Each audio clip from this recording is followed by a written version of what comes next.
Good morning to you my dear student. UPSC, IAS या other state PCS की तैयारी करने वाले या कोई भी दर्शक भाई या कोई भी वनडे की तैयारी करने वाले सभी के लिए बहुत ही महत्वपूर्ण उपयोगी ये टॉपिक है। सभी से हम गुड मॉर्निंग बोलते हैं। हाँ, शाम को जो देख रहे हैं उनके लिए गुड इवनिंग, अलग अलग कंडीशन में, लेकिन आप हमारा नमस्कार स्वीकार करें। जो टॉपिक है कोरियालिस बल को लेकर है। एक कोरियालिस बल जियोग्राफी भूगोल से भी संबंधित है और फिजिक्स से भी ये रिलेटेड है।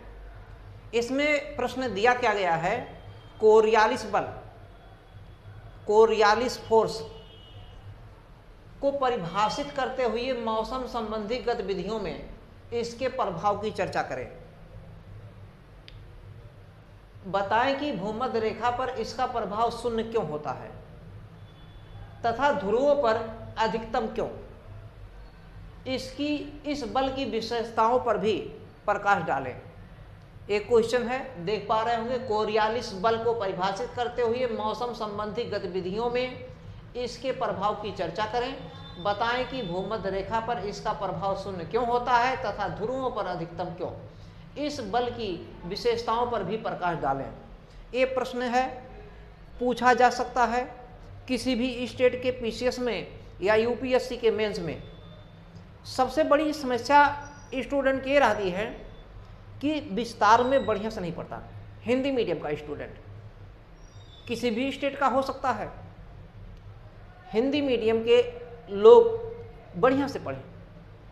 जब आप ट्रेंड को समझे रहेंगे, अभी से ही एग्जाम में समय नहीं मिलता, प्री के बाद में, रिजल्ट के बाद में ज़्यादा समय नहीं मिलेगा।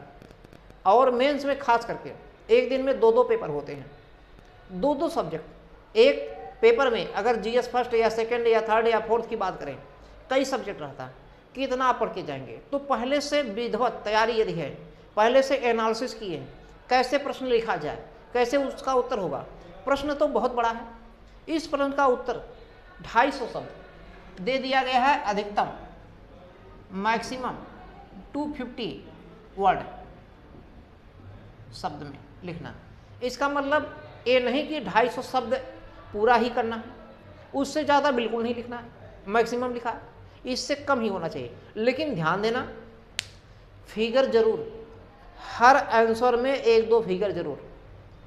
कुछ आप पैराग्राफ भी लिख सकते हैं और कुछ जो है पॉइंट में भी लिख सकते हैं। समय बचाना है, टू दी पॉइंट लिखना है, ज़्यादा से ज़्यादा मैटर भी देना है। तो प्रश्न की शुरुआत समस्या है कि कैसे करें, ये समस्या। दूसरी समस्या, कैसे लिखें हिंदी मीडियम के लोग कि ज़्यादा से ज़्यादा नंबर आए। अब कोई स्टूडेंट वनडे की तैयारी करने वाला है, एसआई की तैयारी, एसएससी सीजीएल की तैयारी या अदर टीचर की, टीजीटी, पीजीटी, नेट की, तो वो सोच रहा होगा कि हमारे लिए उपयोगी नहीं, सबके लिए उपयोगी। ये ऐसा टॉपिक है, हर जगह लिंक है। मैं मेंस के माध्यम से इसलिए बता रहा हूं कि मेंस कैसे लिखा जाए, ये ध्यान देना। मेंस कैसे लिखेंगे, ये ध्यान देना। तो बाकी पूरा का पूरा कॉन्सेप्ट इस कोरियालिस बल पर रहेगा। कोरियालिस बल का मतलब क्या होता है, कोरियालिस बल पहले समझिए, उसके बाद लिखिए। कोरियालिस बल वास्तव में कोई बल उस तरीके का नहीं है दिखने वाला, एक आभासी बल है। आभासी मतलब आभास किया जा रहा है, यानी कि काल्पनिक, यानी कि कल्पना कर रहे हैं, ये दिखता नहीं है। जैसे एक कैटलिस्ट होता है, आपने पढ़ा होगा केमिस्ट्री में, कैटलिस्ट, उत्प्रेरक। उत्प्रेरक भी 2 प्रकार के होते हैं, एक उत्प्रेरक वर्धक होता है, एक उत्प्रेरक विष, जो अभिक्रिया के वेग को अप्रत्यक्ष रूप से बढ़ाता है, भाग नहीं लेता अभिक्रिया में। उत्प्रेरक अभिक्रिया में भाग नहीं लेता, लेकिन अभिक्रिया के वेग को या तो बढ़ा देता या तो घटा देता। बढ़ाने वाले को उत्प्रेरक वर्धक और घटाने वाले को उत्प्रेरक विष कहते हैं। ठीक उसी तरीके से ये जो बल है, ये दिखता नहीं, बल्कि मौसम संबंधी गतिविधियों में अनेक प्रकार से प्रभावित करता है। मौसम संबंधी गतिविधियों में अप्रत्यक्ष रूप से ये प्रभावित करता है। कोरियालिस बल जो होता है, ये विक्षेपक बल होता है। पृथ्वी घूर्णन कर रही है। अगर देखेंगे पृथ्वी, ये पृथ्वी है, पृथ्वी का ये नॉर्थ पोल है, ये साउथ पोल है। पृथ्वी अपने ध्रुवों पर चिपटी है, ये पूरब है और ये पश्चिम है, ये भूमध्य रेखा है। 0 अंश अक्षांश रेखा इसको कहते हैं, 0 अंश अक्षांश रेखा या भूमध्य रेखा या विषुवत रेखा या इक्वेटर। इसके उत्तर का जो क्षेत्र है उत्तरी गोलार्ध, इसके दक्षिण का जो क्षेत्र है दक्षिणी गोलार्ध होता है। ये सब जानते हैं, जो नहीं जानते वो जानने की कोशिश करें। इक्वेटर है, इक्वेटर मीन्स भूमध्य रेखा या विषुवत रेखा या 0 अंश अक्षांश रेखा, 0 अंश अक्षांश रेखा। इसके उत्तर का क्षेत्र उत्तरी गोलार्ध, इसके दक्षिणी का क्षेत्र दक्षिणी गोलार्ध। क्लियर हो गया। पृथ्वी अपने ध्रुवों पर अगर देखेंगे 23.5 अंश झुकी हुई है, ऐसे पृथ्वी 23.5 अंश अपने ध्रुव पर घूमी हुई है, 23.5 अंश अपने ध्रुव पर जो है झुकी हुई है और ये घूर्णन करती है। पृथ्वी क्या कर रही है, ये पृथ्वी है, इसका ये पार्ट होता है ना, तो ये 23.5 अंश है। इससे यहाँ 23.5 से रिलेटेड नहीं है, लेकिन समझने की आवश्यकता है। पृथ्वी अपने धुरी पर घूम रही है, इस तरीके का ऐसे घूम रही है। अपने धुरी पर घूमने का मतलब होता है, पृथ्वी अपने धुरी पर घूमने का मतलब ऐसे घूम रही है, ऐसे इस तरीके घूम रही है अपने ही स्थान पर। जैसे लट्टू घूमता है, लट्टू देखे होंगे नाचते हुए, अपने धुरी पर घूमता है और अपनी धुरी पर घूमते हुए एक तारे का चक्कर लगाता है। वो तारा हमारा सूरज है। सूरज एक तारा है, मध्य अवस्था का, युवा पीढ़ी का तारा है। दूसरी चरण का, सेकंड चरण का युवा अवस्था का तारा है। तारा हमारा जो सूरज है एक तारा है, उस तारे का चक्कर लगाता है ये पृथ्वी अपने धुरी पर घूमते हुए। जब पृथ्वी अपने धुरी पर घूमती है उसको घूर्णन कहते हैं। पृथ्वी का अपने धुरी पर घूमना घूर्णन होता है। क्या होता है? घूर्णन, रोटेशन। पृथ्वी जब अपने धुरी पर, अपने धुरी मतलब अपने ही स्थान पर, अपने धुरी का मतलब अपने ही स्थान पर इस तरीके का ऐसे ऐसे ऐसे घूमती, ऐसे ऐसे बहुत तीव्र वेग से घूमती है, तो अपने स्थान पर ही घूमने को घूर्णन कहते हैं। इसी को रोटेशन भी कहते हैं, घूर्णन कहिए या रोटेशन। इसी को परिभ्रमण भी कहते हैं, परिभ्रमण, परिभ्रमण कहिए या रोटेशन या घूर्णन। अपने धुरी पर 23.5 पर झुकी है और अपने धुरी पर घूमते हुए देखेंगे सूर्य का चक्कर लगाती। जब सूरज का चक्कर लगाती उसको परिक्रमण कहते हैं। परिक्रमण, जब सूरज का चक्कर लगाती तो परिक्रमण का यहाँ रोल नहीं है। रोल यहाँ पर है पृथ्वी का अपने धुरी पर घूमना। जब पृथ्वी अपने धुरी पर ही घूमती है, इस अपने धुरी पर घूमने के कारण इसमें एक ऐसा बल उत्पन्न होता है जो अदृश्य होता है। एक ऐसा बल जो अदृश्य होता, दिखता नहीं, लेकिन इस घूर्णन के कारण, इसके कारण एक बल ऐसा उत्पन्न हो रहा है। इसके कारण, इस घूर्णन के कारण जो है एक बल ऐसा उत्पन्न हो रहा है जो दिखता नहीं। इस घूर्णन के कारण जो बल उत्पन्न हो रहा है, ये बल कैसा? अदृश्य है, दिखता नहीं, काल्पनिक है, माना गया है। माना क्या गया है? काल्पनिक, दिखता नहीं, इसका मतलब आभासी है। इस बल के कारण जो पृथ्वी पर वायु का प्रवाह है, वायु के प्रवाह की दिशा बदल जाती है। पृथ्वी पर वायु के प्रवाह की दिशा क्या होती है? बदल जाती है। अब वायु के प्रवाह की दिशा बदल रहा है, इसका मतलब कोई ना कोई आभासी बल है, कोई ना कोई आभासी बल है जो पृथ्वी पर, पृथ्वी के वायुमंडल पर वायु के प्रभाव की, वायु के दिशा की, हवा जो विंड है उसके दिशा को परिवर्तित कर देता है। यहाँ विंड रहेगा, एयर नहीं। विंड प्राकृतिक होता है और एयर आर्टिफिशियल होता है।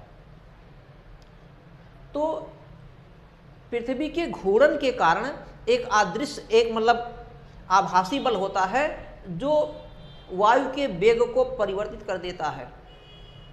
ये वायु के वेग को परावर्तित किया, अर्थात विक्षेपित कर दिया। क्या कर दिया?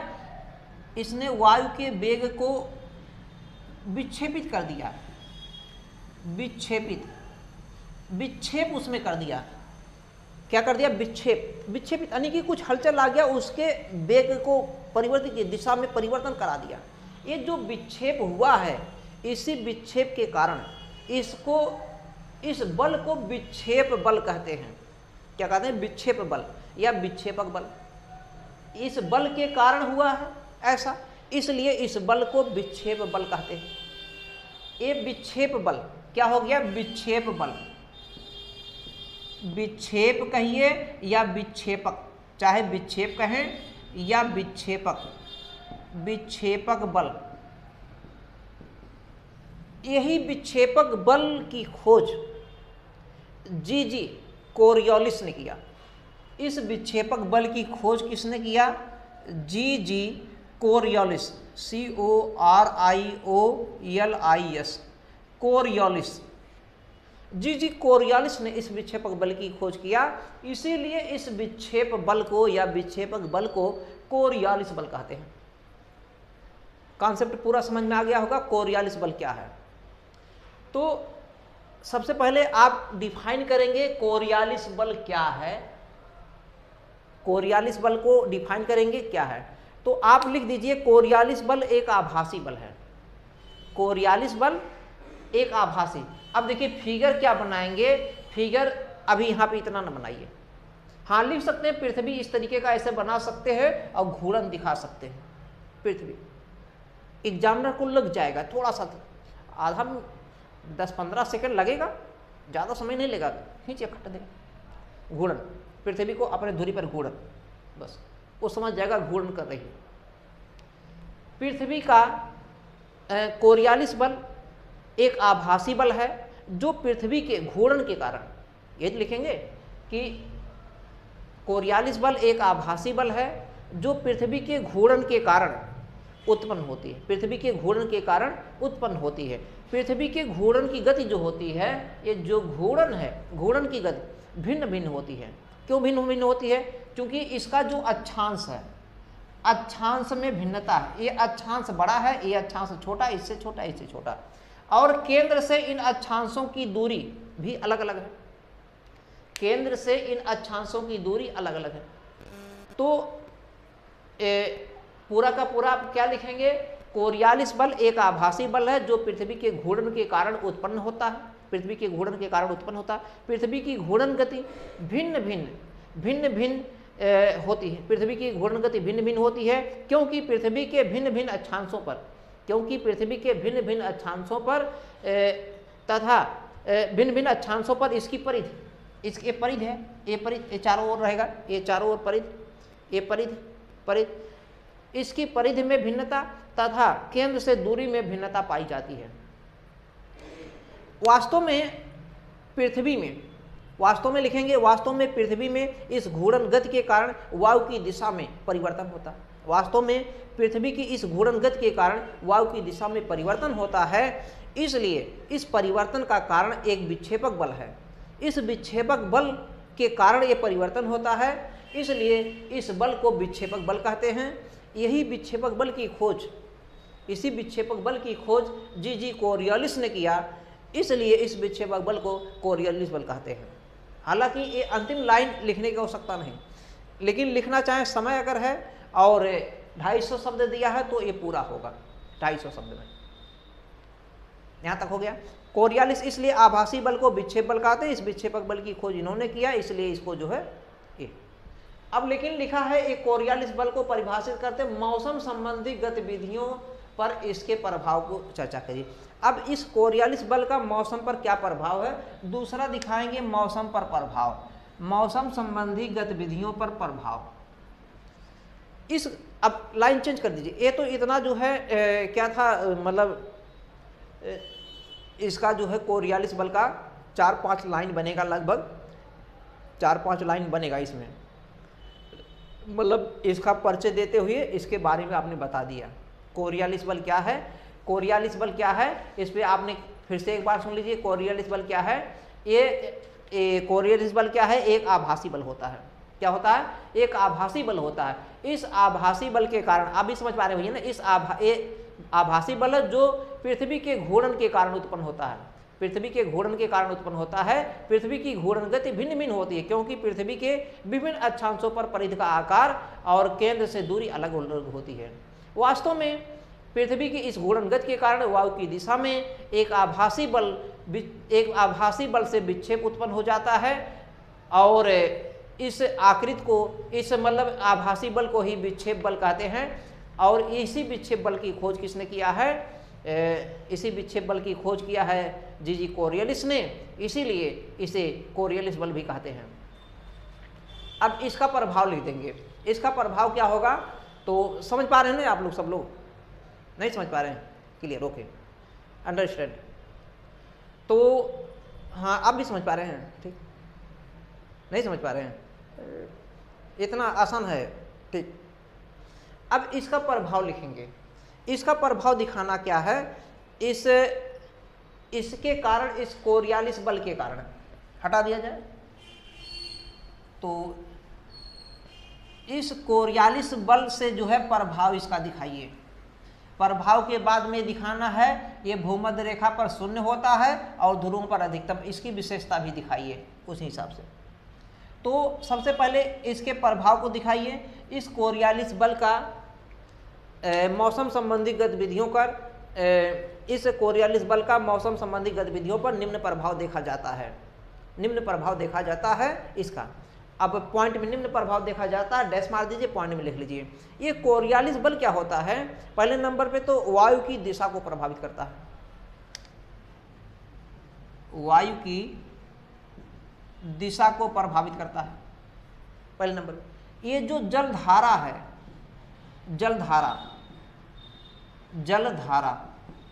जलधारा को भी प्रभावित करता है। जलधारा, अब जलधारा लिखेंगे तो जलधारा को लिखने से केवल नहीं बनेगा काम। यहाँ अगर मैपिंग करना चाहे मैपिंग कर दीजिए, नहीं तो जलधारा का नाम लिख दीजिए। जैसे देखेंगे अगुलहास की जलधारा है, कनारी की जलधारा है, लेब्राडोर की जलधारा है, गल्फ स्ट्रीम की जलधारा है, फाकलैंड की जलधारा है, पेरू की जलधारा, पेरू मतलब हमबोल्ट है, उसको भी कहते हैं हमबोल्ट की जलधारा या पेरू की जलधारा, कैलिफोर्निया की जलधारा, ओयासियो की जलधारा, क्यूरोसियो की जलधारा, ये सब जलधाराएं हैं। अगर मैप से दिखा दीजिए, लेकिन केवल इतने के लिए मैप दिखाना ठीक नहीं, केवल उदाहरण लिखना ठीक है। तो जलधाराओं को भी प्रभावित करती, एग्जामिनर जान जाएगा इतनी धाराओं का नाम लिख देंगे तो, उसे 4-6 धाराओं का नाम लिखने के बाद आगे लिख दीजिए। ये वायु की दिशा को भी प्रभावित करती है। वायु की दिशा में जैसे आप लिख सकते हैं क्या नाम है, व्यापारिक पवन, ब्रेकर में पूर्वा पवन भी लिख सकते हैं। व्यापारिक पवन को पूर्वा भी पवन कहते हैं। व्यापारिक पवन को पूर्वा पवन कहते हैं क्योंकि पूर्वा पवन से अच्छी बरसात होती है, फसलों का उत्पादन बढ़िया होता है, व्यापार अच्छा होता है, इसलिए पूर्वा पवन को व्यापारिक पवन कहते हैं। ध्रुवी पवन भी लिख सकते हैं, पश्चिमा पवन भी लिख सकते हैं। उनकी दिशा को भी ये प्रभावित करता है। इसके साथ में अगर देखेंगे ये चक्रवात और प्रति चक्रवात को भी प्रभावित करता है। चक्रवात और प्रति चक्रवात यानी कि साइक्लोन और एंटी साइक्लोन के निर्माण में भी ये सहायता करता है। कैसे? चक्रवात की, ये अगर चक्रवात की बात करें, चक्रवात की दिशा को जो है ये प्रभावित भी करता है। चक्रवात की दिशा को अगर चक्रवात की दिशा के देखेंगे, ये इसी के कारण, इसी कोरियलिस बल के कारण अगर पृथ्वी की बात करें, उत्तरी इसकी यहाँ पर उत्तरी गोलार्ध में ये यहाँ पर लो प्रेशर बनता है तो इसकी दिशा ऐसे हो जाती, ऐसे, यानी कि एंटी क्लॉकवाइज, ये हाई प्रेशर है। और यहाँ पर अगर बात करेंगे तो इस तरीके की दिशा हो जाती, ऐसे, इस तरीके की दिशा, ये हाई प्रेशर, ऐसे, ये प्रभावित करता है। अर्थात जो है चक्रवात उत्तरी गोलार्ध में इसके कारण, कोरियलिस बल के कारण उत्तरी गोलार्ध में चक्रवात में जो घूर्णन होता है, घूर्णन ये अपने स्थान पर घूर्णन करती है चक्रवात, ये घूर्णन जो करता है एंटी क्लॉकवाइज अर्थात वामावर्त, ऐसे बायां हाथ, ये ऐसे करती दक्षिणावर्त अर्थात दायां हाथ की ओर, दक्षिणावर्त यानी कि क्लॉकवाइज। किसके कारण? इस कोरियलिस बल के कारण चक्रवात उत्तरी गोलार्ध में घड़ी की सुइयों के विपरीत तथा दक्षिणी गोलार्ध में घड़ी के सुइयों के अनुकूल अर्थात दक्षिणावर्त घूर्णन करती है। लेकिन ये जो उष्ण चक्रवात होते हैं, उष्ण चक्रवात की दिशा यानी कि प्रवाह की दिशा जो होती है ये पूर्व से पश्चिम होती है, ये व्यापारिक पवन के कारण होती है, लेकिन उसमें इसका सहयोग रहता है। कैसे सहयोग रहता है? क्योंकि ये वायु की दिशा को भी प्रभावित किया है, कोरियालिस बल। और कोरियालिस बल उत्पन्न क्या होता है? आभासी बल है जो पृथ्वी के घूर्णन के कारण उत्पन्न हुआ, पहले बता चुके हैं। जलधारा, चक्रवात। और अगर ये बात करेंगे वायुदाब की पेटी की बात करेंगे, ये हो गया। अगर बात करेंगे, देखिए वायुदाब की पेटी, ये पृथ्वी है। पृथ्वी पर अगर देखेंगे ये 0 अंश अक्षांश है, 5 अंश है, 5 अंश, 5 अंश, ये साउथ है, ये नॉर्थ है। ये विषुवतीय पेटी है। विषुवतीय पेटी, यहाँ पर लो प्रेशर बनता है। यहाँ पे अगर देखेंगे ये 80, ये 90 अंश है, ये 80 अंश है। ये ध्रुवीय पेटी, यहाँ पर हाई प्रेशर। ये यहाँ पे अगर देखेंगे ये 60 है, ये 65, ये नॉर्थ है। ऐसे सेम कहानी यहाँ पर भी ये रहेगा ऐसे। यहाँ पे अगर देखेंगे ये 30 अंश, ये 35 अंश, 30 अंश, 35 अंश। तो ये जो है उपोष्ण है, उपोष्ण पेटी है। कैसा उपोष्ण पेटी? ये उपोष्ण पेटी में हाई प्रेशर होता है और यहाँ पर लो प्रेशर होता है। ये है उपध्रुवी, उपध्रुवी, उपध्रुवी पेटी। ये क्या है? उपध्रुवी पेटी। ये है उपोष्ण, ये है उपोष्ण।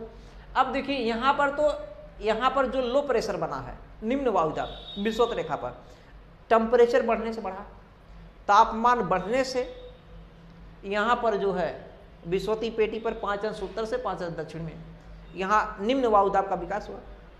लेकिन यहाँ पर ठंड की वजह से, ध्रुवों पर ठंड की वजह से उच्च वायुदाब का विकास हुआ।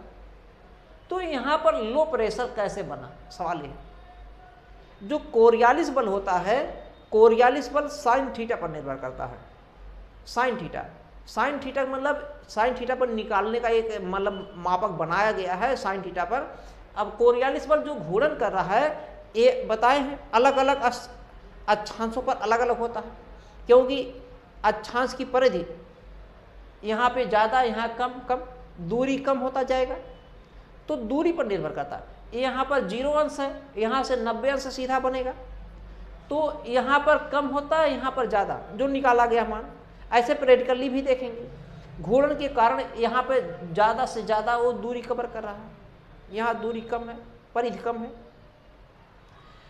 यहाँ पे अगर देखेंगे तो जो कोरियालिस बल होता है शून्य होता है, अधिकतम होता है। अधिकतम मतलब 1 होगा, साइन थीटा मतलब साइन 90 होगा, साइन 90 का मान 1, और यहाँ पे साइन 0 होगा, साइन 0 का मान 0।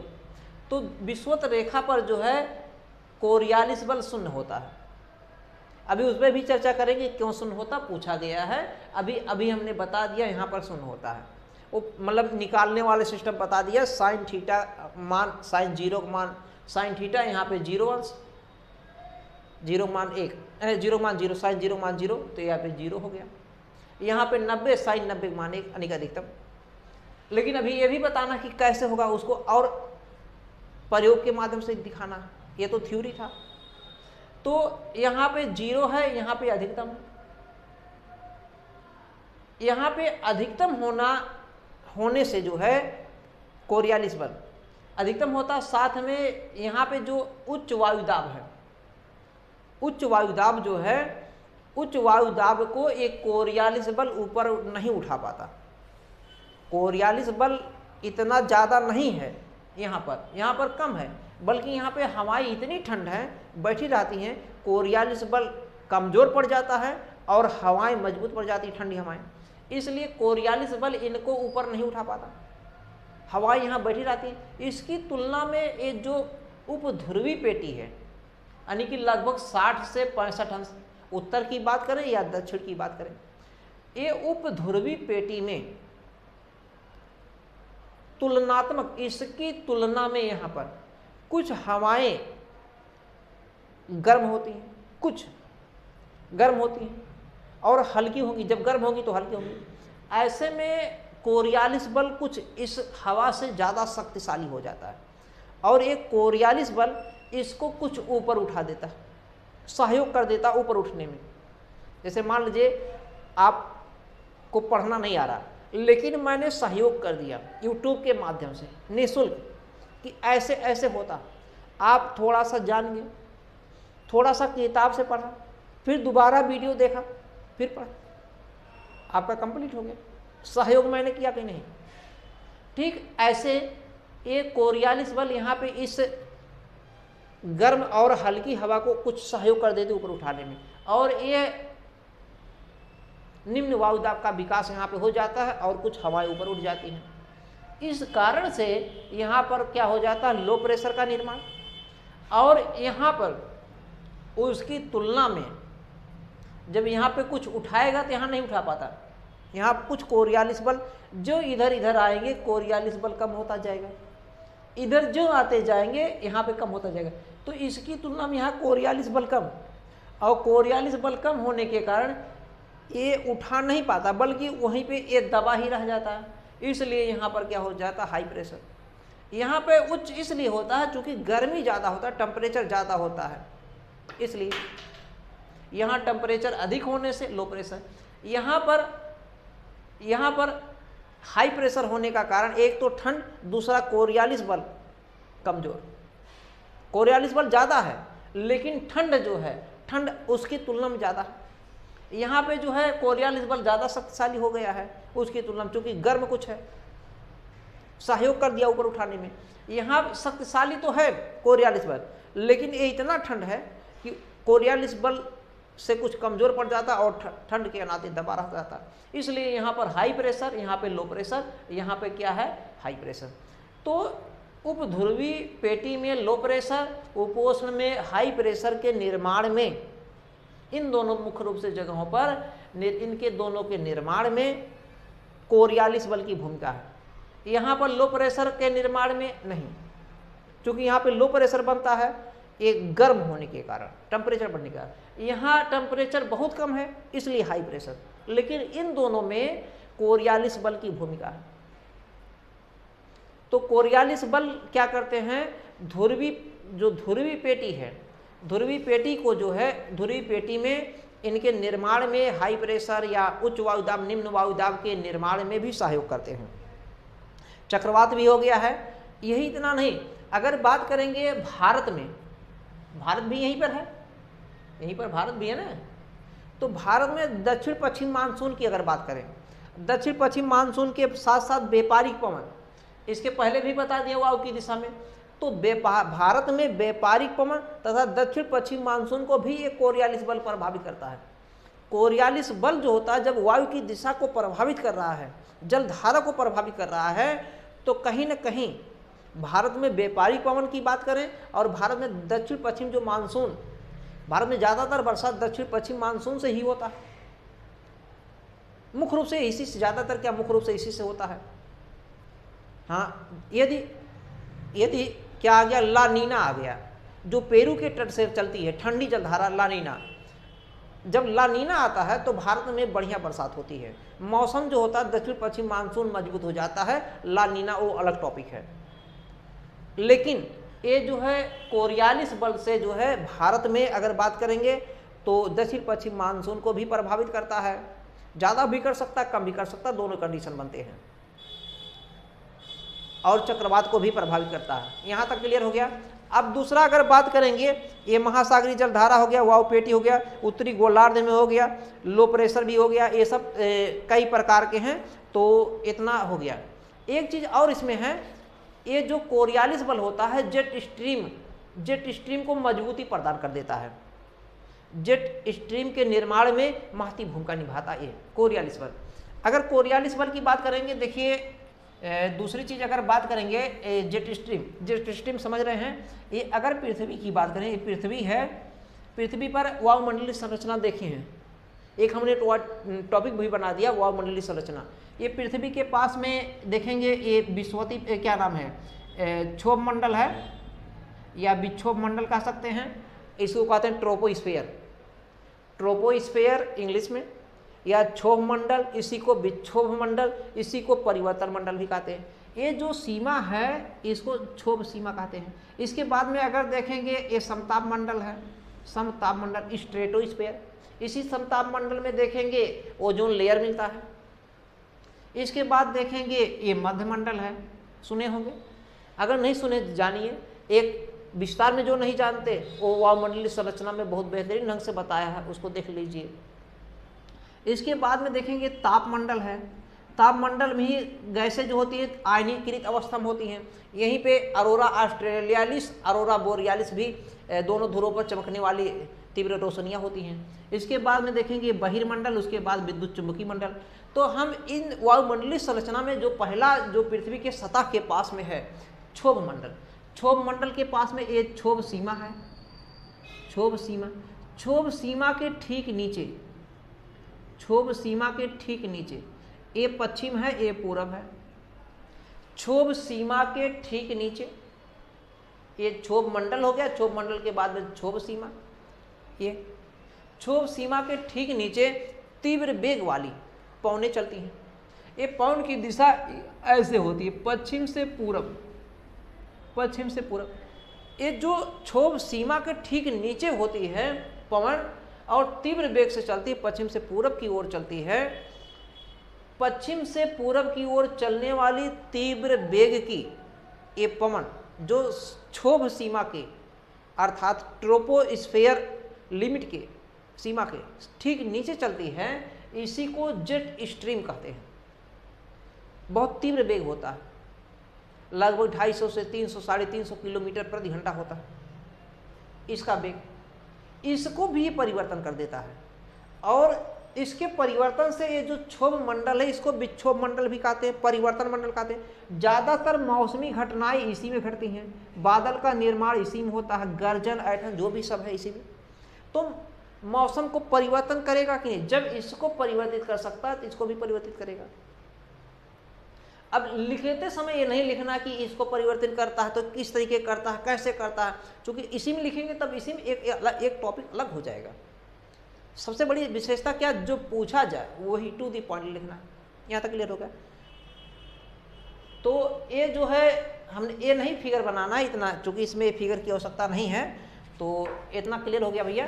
तो ये क्या नाम जेट स्ट्रीम जो है, तो पहला पॉइंट लिख सकते हैं, ये उच्च अक्षांशों पर, कहाँ पर करता है, उच्च अक्षांशों पर जो है कोरियालिस बल तीव्र शक्तिशाली जेट स्ट्रीम को भी प्रभावित कर देता है, प्रभावित करता है, ये लिख सकते हैं। या प्रभावित करने में महती भूमिका निभाता है। महती मतलब महत्वपूर्ण भूमिका, तो महत्वपूर्ण तो सब जानते हैं, महती भूमिका थोड़ा कुछ टेक्निकल शब्द होना चाहिए ना, बहुत ज़्यादा कठिन भी नहीं लिखना, ध्यान दीजिए। ये इतना हो गया। अब दूसरे नंबर पे अगर बात करेंगे कि इसमें पूछा जा रहा है कि इसका प्रभाव जो है भूमध्य रेखा पर शून्य होता है और ध्रुवों पर जो है अधिकतम होता है, क्यों? अब अगर देखेंगे ये भूमध्य रेखा की बात करेंगे, ये पृथ्वी है, पृथ्वी पर भूमध्य रेखा, फिर वही आएगा। ये इधर उत्तरी गोलार्ध, दक्षिणी गोलार्ध, जितना उत्तरी गोलार्ध में कोरियालिस बल है उतना जो है इधर दोनों बीच बीच में भूमध्य रेखा, पृथ्वी के इधर में दोनों बीच में है। ये बीच है भू और मध्य रेखा, एक में मिला दिया भूमध्य रेखा। यहाँ तक क्लियर हो गया। तो जितना इधर से बल लग रहा है उतना बल इधर से, दोनों तरफ से बराबर संतुलन हो जाता है। भूमध्य रेखा उत्तरी गोलार्ध से तथा दक्षिणी गोलार्ध से बराबर संतुलित अवस्था में रहती है, दोनों तरफ से बराबर संतुलन बनाए रखने के लिए बराबर बल लगता है। इस कारण बराबर संतुलन होने से यहाँ पे जो विक्षेपक बल है, पृथ्वी के घूर्णन के कारण जो विक्षेपक बल है, जो वायु की दिशा को प्रभावित करने वाला बल था, ये यहाँ पे नगण्य हो जाता है, अर्थात शून्य हो जाता है। यहाँ पे प्रभाव नहीं रहता, प्रभावहीन हो जाता है, क्योंकि इधर से दोनों बीच में है और बराबर की स्थितियां बन रही है। क्लियर हो गया। ऐसे एक दो पॉइंट और लिख सकते हैं, यहाँ पर जो है शून्य होने का कारण क्या है, एक दो पॉइंट और लिख सकते हैं। अब इसी पे हम नहीं चलेंगे, दूसरा लिखेंगे अधिकतम क्यों होता है। एक तो साइन थीटा के आधार पर भी दिखा दीजिए, ये जो है साइन थीटा पर निर्भर करता है और ये जो है साइन जीरो का मान 0, इसलिए यहाँ का। दूसरी चीज यहाँ पर अधिकतम होता है, अधिकतम क्यों होता है यहाँ पर, साइन 90 एक तो दिखा दीजिए, साइन 90 का मान 1 और सबसे अधिकतम 1, इससे अधिकतम कोई है ही नहीं। दूसरी चीज यहाँ पर देखेंगे, यहाँ पर विक्षेपक बल अधिक हो रहा है। विक्षेपक बल मतलब अधिक होने का मतलब जो है आभासी बल, यहाँ पे ये जो वायु के वेग को प्रभावित करने का काम है सर्वाधिक है। यहाँ पर परिधि का आकार कम है, परिधि का आकार, केंद्र से दूरी ज़्यादा है, केंद्र से दूरी अधिक होना, परिधि के आकार में कमी आना, तो कोरियालिस बल अधिक लग जाता है। केंद्र से दूरी ज़्यादा हो जाती है, केंद्र से दूरी अधिकतम, एक केंद्र यहीं पर है, कुछ नहीं 0, यहाँ से दूरी ज़्यादा, परिधि यहाँ पर कम, बहुत कम, नाम मात्र का बिंदु एक बिंदु प्रकार का है। इसीलिए तो बहुत से लोग वैज्ञानिक जो मानते हैं 90 अंश की जो अक्षांश रेखा है उसको मात्र एक बिंदु मान लेते हैं, लेकिन बहुत से वैज्ञानिक मानते हैं नहीं, 90 अंश की एक जो एक रेखा अक्षांश रेखा है वो बिंदु नहीं बल्कि एक रेखा, वो भी एक रेखा है, लेकिन बहुत थोड़ा है। तो यहाँ पर जो है क्या हो जाता है, अधिकतम मान आ जाता है। अब दूसरी चीज, इसकी विशेषता पर भी प्रकाश डालना है, इसकी विशेषता को भी बताना। अब इसकी विशेषताएं क्या हैं, इस पर जो है हम चर्चा करते हैं, इस पे भी लिखना है। अब इसकी विशेषता क्या है, जो जो इसमें आपने पढ़ा है, जो जो इसमें पढ़ा है वही चीज लिख देना है। अब देखिए, अगर पृथ्वी घूम रही है, ये 0 अंश अक्षांश रेखा है, पृथ्वी अगर घूम रही है, एक एक अंश पर जितनी अक्षांश रेखाएं सब खींची गई हैं, और एक अंश का मान होता है, एक अंश का मान होता है 111.16 किलोमीटर लगभग में, एक अंश का मान। देखिए, जब कोई व्यक्ति इसी अक्षांश पर चलेगा तो कोई प्रभाव नहीं पड़ेगा, कोई भी व्यक्ति, कोई भी गतिमान वस्तु। लेकिन जब कोई गतिमान वस्तु एक अक्षांश से दूसरे अक्षांश की ओर जाएगा, ऐसे ऐसे जाएगा, ऐसे, या इधर से ऐसे आए, ऐसे आए, ऐसे आ सकता है, ऐसे आ सकता है, ऐसे, यानी कि जब कोई गतिमान वस्तु एक अक्षांश से दूसरे अक्षांश की ओर गतिमान होता है तभी उस पर विक्षेपक बल काम करता है, ये विक्षेप बल, और यही विक्षेप बल ही कोरियालिस बल है, पहले बता चुके हैं। तो इसका मतलब क्या है, इसकी विशेषता क्या है, जब कोई गतिमान वस्तु एक अक्षांश से दूसरे अक्षांश की ओर गतिमान होता है, कोई भी गतिमान वस्तु XYZ कोई भी, तो उस पर एक कोरियालिस बल कार्य करता है। क्योंकि पृथ्वी में घूर्णन के कारण हो रहा है ना, इस तरीके का घूर्णन, ऐसे घूर्णन कर रहा है, एक ही अक्षांश पे चलेगा कोई प्रभाव नहीं, जब एक अक्षांश से दूसरे अक्षांश पे जाएगा तब प्रभाव। देशांतर पर चला, एक ही देशांतर पर चला, कोई प्रभाव नहीं, देशांतर किसी देशांतर से आएगा, कोई प्रभाव नहीं। अक्षांश पर जब एक अक्षांश से दूसरे अक्षांश की ओर, किसी अक्षांश की ओर जब अक्षांश में परिवर्तन होगा तब वो परिवर्तन होगा। आगे देखिए, गोलार्धों की बात करें, उत्तरी गोलार्ध में क्या करता है, ये चक्रवात की दिशा को, उत्तरी गोलार्ध में चक्रवात की दिशा को जो है, उत्तरी गोलार्ध में चक्रवात के घूर्णन में परिवर्तन कर देता है, दक्षिणी गोलार्ध में भी परिवर्तन कर देता है। इसके कारण उत्तरी गोलार्ध में चक्रवात की दिशा जो होती है कैसी हो जाती है, ऐसे, इस तरीके का अगर बात करेंगे, ऐसे, यहाँ पर लो प्रेशर बना, ये हवाएं इस तरीके के मूव करा देता है, कौन, ये कोरियालिस बल के कारण ऐसा होता है। कोरियालिस बल के कारण उत्तरी गोलार्ध में चक्रवात एंटी क्लॉकवाइज घूर्णन करता है, जबकि दक्षिणी गोलार्ध में चक्रवात जो है, यहाँ पे लो प्रेशर बना, ऐसे ऐसे हाई प्रेशर वाले ऐसे आ जाते हैं, ये उच्च वायुदाब ठंडी हवाएं हैं, ठंडी हवाएं, ठंड है, और ये लो प्रेशर माने गर्म। दक्षिणी गोलार्ध में क्लॉकवाइज यानी कि दक्षिणावर्त, उत्तरी गोलार्ध में वामावर्त। ये कौन करता है, चक्रवात करता है। और अगर बात करेंगे दूसरी इसकी विशेषता की बात करेंगे, ये मतलब वायु की गति की दिशा को परिवर्तित कर दिया, जो उसमें लिखे हैं आप प्रभाव में, मौसम संबंधी प्रभाव में, वो मौसम संबंधी जितने प्रभाव हैं उसको दूसरे एंगल से पेश करके, चीज लगभग कुछ वही रहे, पेश करके दूसरे एंगल से लिख दीजिए, वो इसकी विशेषता हो जाएगी। जलधाराओं को भी, जलधाराओं के दिशा में परिवर्तन लाती है इसकी विशेषता, जलधारा के में परिवर्तन लाएगी। और इसमें क्या करेगी, वायु की क्या नाम है, वायु की दिशा में भी परिवर्तन करेगी, वायु की उत्पत्ति में, लेकिन इसका योगदान नहीं, केवल वायु की दिशा में परिवर्तन करता है। ध्यान दीजिए, वायु की दिशा में परिवर्तन करता है, लेकिन वायु की उत्पत्ति में योगदान नहीं। वायु की उत्पत्ति में योगदान नहीं इसका। वायु की जो उत्पत्ति होती है, जब लो प्रेशर ऊपर जाएगा तो निम्न प्रेशर वाला जो उच्च वायु दाब वाला इसका स्थान ग्रहण कर लेगा, इसलिए तो वायु का प्रवाह होता है। गर्म होने से, टेम्परेचर बढ़ने से हवाएं ऊपर उठी। यहाँ पे उच्च वायु दाब की हवाएं जो हैं ये दोनों बराबर हैं, ये उच्च वायु दाब ऊपर उठा, इसका जगह रिक्त हुआ, ये इसका जगह कर लिया। तो उच्च वायु दाब से निम्न वायु दाब की ओर ये जो क्षैतिज प्रवाह हुआ, क्षैतिज प्रवाह, इसी को वायु कहते हैं, अर्थात पवन कहते हैं। तो पवन की उत्पत्ति में इसका योगदान नहीं है कोरियालिस बल का। ध्यान दीजिए, इस बल से जो है विश्वती पेटी में एक चीज, इस बल से विश्वती पेटी में इसी बल के कारण चक्रवात नहीं उत्पन्न होता। ये विश्वती पेटी 5 अंश उत्तर से 5 अंश दक्षिण में, यहाँ कोरियालिस बल क्या होता है? कोरियालिस बल क्या होता? शून्य होता। कोरियालिस बल 0 होता। कोरियालिस बल यहाँ 0 होने के कारण इस विश्वती पेटी 5 अंश से 5 अंश दक्षिण में यहाँ पर जो है चक्रवात नहीं आ पाता। 5 अंश उत्तर से 5 अंश दक्षिण में अर्थात विश्वती पेटी में चक्रवात नहीं उत्पन्न होते, क्योंकि कोरियालिस बल यहाँ पे शून्य होता है।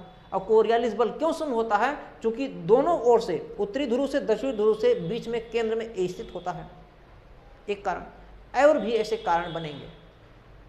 यहाँ तक क्लियर हो गया। और अगर लिखेंगे कि भूमध्य रेखा पर शून्य है, ये सब उष्णकटिबंधीय, दूसरी चीज विशेषताएं लिख सकते हैं, वायु ये सब के प्रवणता भी लिख सकते हैं, वायु की दिशा में ये सब बहुत सी चीज़ें लिख सकते हैं। विशेषता में 5-6 लाइन लिख दीजिए, बहुत ज़्यादा नहीं है। और अगर बात करेंगे ये साइन थीटा वाला दिखा दीजिए, साइन थीटा के जो है अनुकर्मानुपाती होता है, ये सब दिखा दीजिए। नहीं समझ रहे तो बहुत ज़्यादा लंबा वीडियो नहीं बनाते हैं। तो कोरियालिस बल समझ में आ गया होगा। एक कैसा आभासी बल होता है ना, जो वायु की दिशा को परिवर्तित करता है। वायु की दिशा के साथ साथ परिवर्तन करने के साथ ये पृथ्वी के घूर्णन के कारण उत्पन्न होता है ना, पृथ्वी के घूर्णन के कारण उत्पन्न हो रहा है, ये सब है इसमें सिस्टम। तो वीडियो को लाइक करें, अच्छा लगा तो जरूर कमेंट करके बताएं कि हाँ अच्छा लगा है, समझ में आ गया है। बहुत ही हमने लंबा बना दिया, थोड़ा है, लेकिन हमने इस प्रश्न को बताया। ये प्रश्न आगे पूछे जा सकते हैं, पूछे जाने की प्रबल संभावनाएं हैं। तो वीडियो को लाइक करें, शेयर करें, सभी मित्रों में शेयर कर दीजिए। और सब्सक्राइब, चैनल पर नए हैं सब्सक्राइब कर लीजिए। धन्यवाद।